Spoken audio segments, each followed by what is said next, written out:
USC offense is pretty dynamic. Skill positions very good. Jaden Mayava, the quarterback, is off to a really good start to the season. Took over last year at the end of the season for Miller Moss as the starter. Maybe they scapegoated Miller Moss a little bit, but Jaden Mayava looks like he's been an upgrade, at least so far. He leads the country in a lot of different stats: total QBR, yards per attempt at 11.4. He's completed 70.5% of his passes for 1,587 yards, 11 touchdowns, just one interception, pretty bad one over the middle of the field against the Illini. 57 yards, 4 touchdowns on 20 carries. He's only taken 3 sacks. They use him in the rushing game at the goal line, all 4 of his touchdowns coming from in close. So something to watch for there, but pretty legit running back, Wayman Jordan, who, they lose Woody Marks, who's doing pretty well, I think, for the Houston Texans, and get this JUCO kid who's been pretty dynamic. And they rotate the running backs, but Mekhi Lemon is probably the headliner on this offense at wide receiver. An absolute dude. Leads the Big Ten in receptions with 35, receiving yards with 589. He's tied 4th in the country with 5 touchdown catches. Last year had 764 yards, 3 scores. This dude is dynamic and somebody that the Michigan corners are going to have to be aware of. But your guys' initial thoughts on this USC offense? Number one, don't let the ball over your head. They're going to try some double moves. They're going to try going on the deep ball. Do not give up the big play. I want to see Rod Moore out there for more than 18 or 21 plays. This is a game where if he's healthy, then put him out there for 40 plays or something like that, because they are going to need him back there to direct some traffic. They're going to take their shots. They're going to get some game. They're going to get some gains in the passing game. Watching that Wisconsin game, and I'm about to write this in a column, guys. They were talking about tackling on that first drive, and it really wasn't. They were hats on hats where Wisconsin was really moving that line of scrimmage, and Michigan started adjusting by bringing the linebacker downhill closer to the ball, doing some run blitzing, and took that aspect away and said, okay, beat us with the pass then. They couldn't, but guess who can? USC can. So you're hoping that this defensive line, which isn't last year's line or the year before, and it's not going to be, you're hoping that they can have a really good game here. They were fought to a standstill or worse against Oklahoma. I expect them to be a little bit better against USC, but if they have time to throw, then they're going to make some plays. That's just the way it is. So I expect a higher scoring game because of it.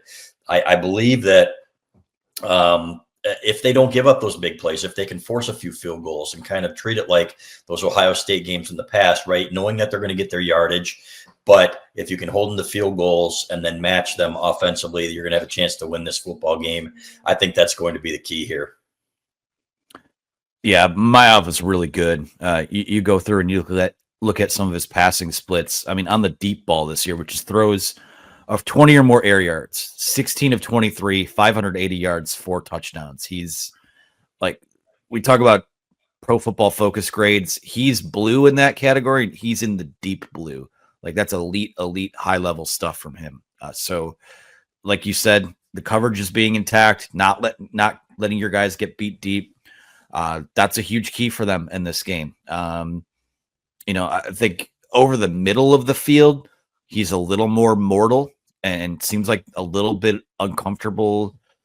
I don't want to say he's an all or nothing quarterback, but a lot of his production has come on some of those short passes and then those deep shots down the field. So Michigan got to make them uncomfortable, make them make some reads, make some big time throws. That's going to be a key for them.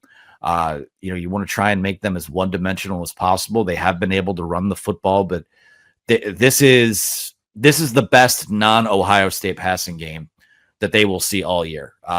Oklahoma was very, very good. I think a lot of it had to do with the fact that John Mateer had the ability to scramble and make plays alive, or keep plays alive, and make some of those big-time throws.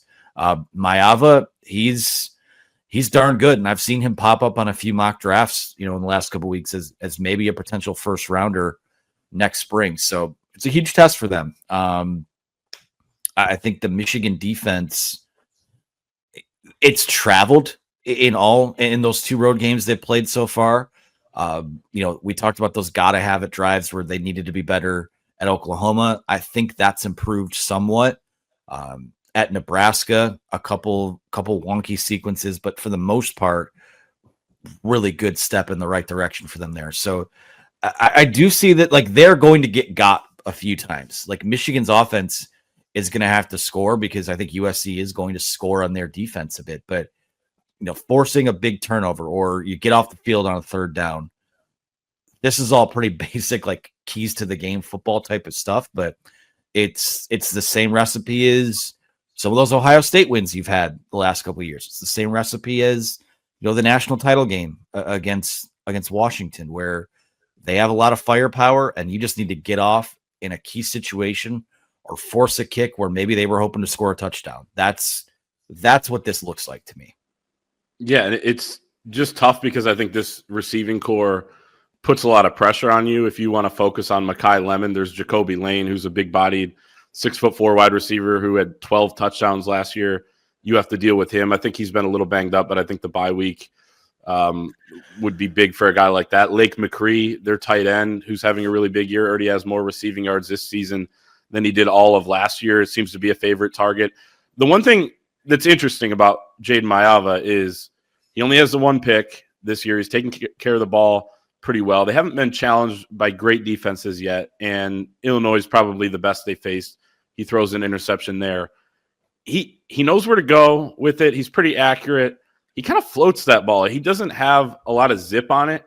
And I don't know if he doesn't have the arm strength or if he just kind of – it's almost the opposite of Bryce Underwood. It's a really catchable ball, but there's some time for these DBs to close in on it. I wouldn't be surprised if Rod Moore gets another pick this week based on the chances he takes into some tight windows with, again, a really catchable football, but could be catchable for Rod Moore as well. But the Michigan DBs have to be on their stuff in this game.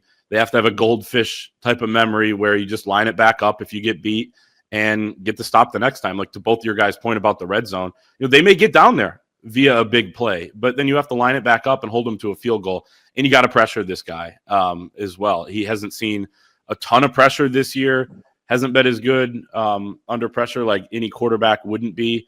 But if you can rattle him and kind of take him out of his rhythm, like I felt like they did with Dylan Raiola a decent amount, who hadn't been pressured at all before Michigan faced him. And then once he saw all that pass rush, had a good game himself, but there were some misses in there forced by the Michigan pressure in the pass rush. So we'll see if they can do that.